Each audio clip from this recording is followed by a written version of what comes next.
which, by the way, is another interesting area for me because I think a lot of our mythology may well come from these early memories. So I must tell you that there are clients who have had no other incarnating experiences except on Earth, but also many that have had off-world experiences as well.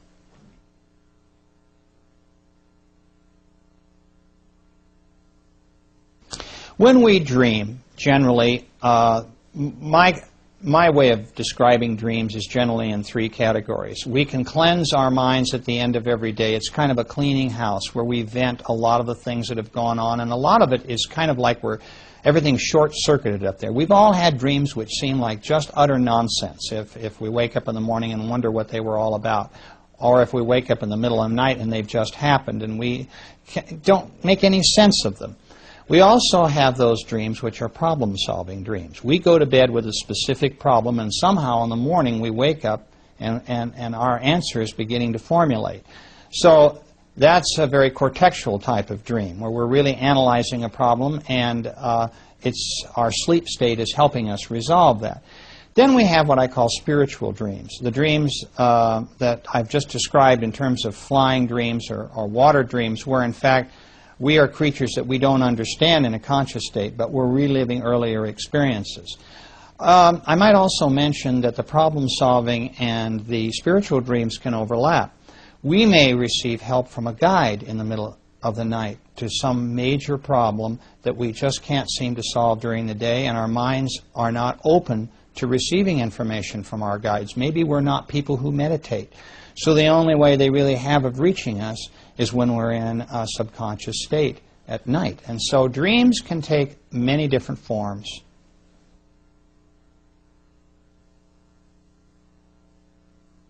Future lives is an area that I do get into occasionally. Some of my colleagues enjoy working a lot with progression. That's the difference. It's progression instead of regression. And I've heard some interesting, I've had people who have been on starships because they're seeing into the future.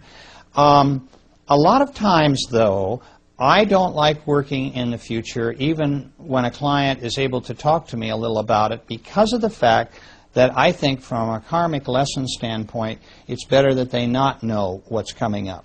I feel, again, a lot of importance really comes by our discovering and problem solving when the issue is right in front of us. So I'm a little hesitant to spend too much time with that, although I've had many clients who've talked to me, for instance, about the 21st, 22nd century, how overcrowded the next century is going to be on Earth, and how there's going to be a lot of air pollution, and how it's not going to be real easy living around here.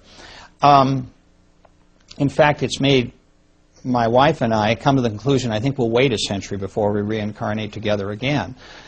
But I must tell you, too, that the fact of time often comes into this.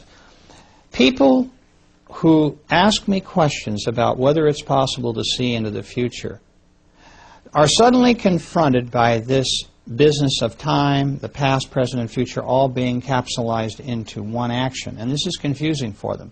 It doesn't bother them so much when we talk about past lives and our current life. But when we get into the future, they begin to see that, in fact, all time there's not an absolute to time. It's not a chronology like it is on Earth.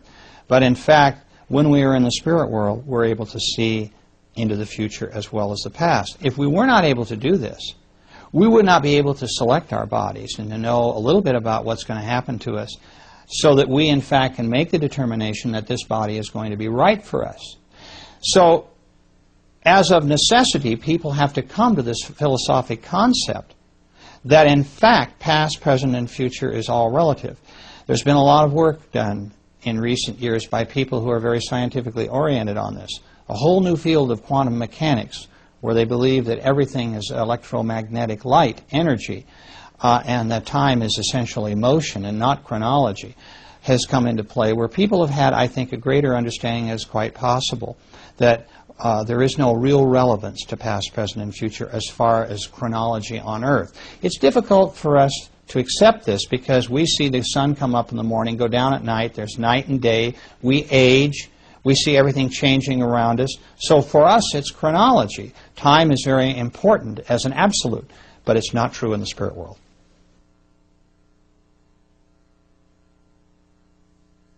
When they decide, and their guides are also involved in this decision, that it's time to come forward and be reincarnated again, they go to a place where they can study the bodies that they're going to be given as choices. Now, I find this varies between clients. Some clients are given 2 or 3 choices. Other clients are given basically 1 choice. But I have almost never found a client who has said, I don't like that choice. Their guides and masters know too much about them, too much about what needs to be done to make mistakes in this area. So I find most people are very joyful when they see the bodies that they're going to inhabit in their next life. They look almost as if they go into a television studio or a movie theater and see in stop action certain aspects of the life to come, to see whether their soul will fit into the personality of the body that they're going to inhabit, and see how that will work in terms of their coming forward. Now, I'd like to say that it's an extremely important part of my work to understand how the soul mind of my client is interfacing with their earthly mind in the ego of the body, the brain in which they're now incarnating as a person in this particular life. Because, as I mentioned before, we have different soul egos that combine with different bodies. And it's true that in the womb, when we're analyzing what this mind is like and how we might combine with it, there is a duality. Once we are born, that fusion has taken place. It is not as if the soul is an alien form. That baby recognizes this intelligent life and welcomes it. After all, if we were to take the soul out of, say, a human body, we would probably have raw emotions. There would be a survival instinct. We'd have aggression. We'd have passivity. All those things which are influential to a soul. But emotions are very peculiar to a body. A soul has to learn how to cope with that. So the soul brings to the body intuition, imagination, a concept of morality, these sorts of things. So this is very important when a soul is looking at that new body and deciding whether this body is going to really be right for them. So what happens after this viewing period is over, souls go back and say goodbye to their soul mates and their soul groups and their guides, and then they are brought forward into that new body in the womb of their mothers.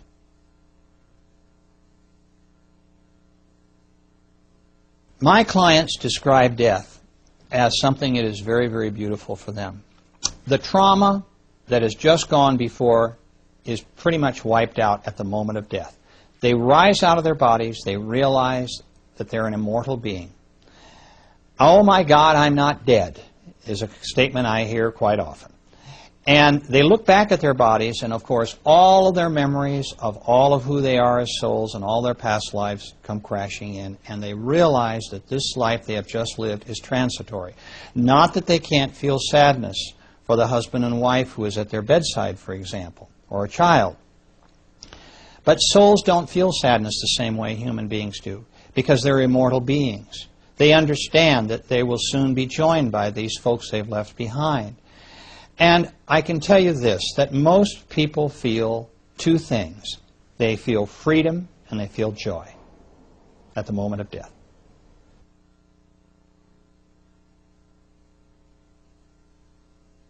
The disturbed souls are those that may have been murdered, for example, or may have lived very, very traumatic lives. They're very unhappy. The soul, if you will, has been contaminated by the human body through all sorts of genetic, influences and environmental influences that has caused a very difficult life. Maybe also it's a young soul that has had a hard time coping with the particular difficulties of that mind, where a more advanced soul could get through it. There's all sorts of reasons for souls being disturbed in their bodies, and that's one of the primary ones.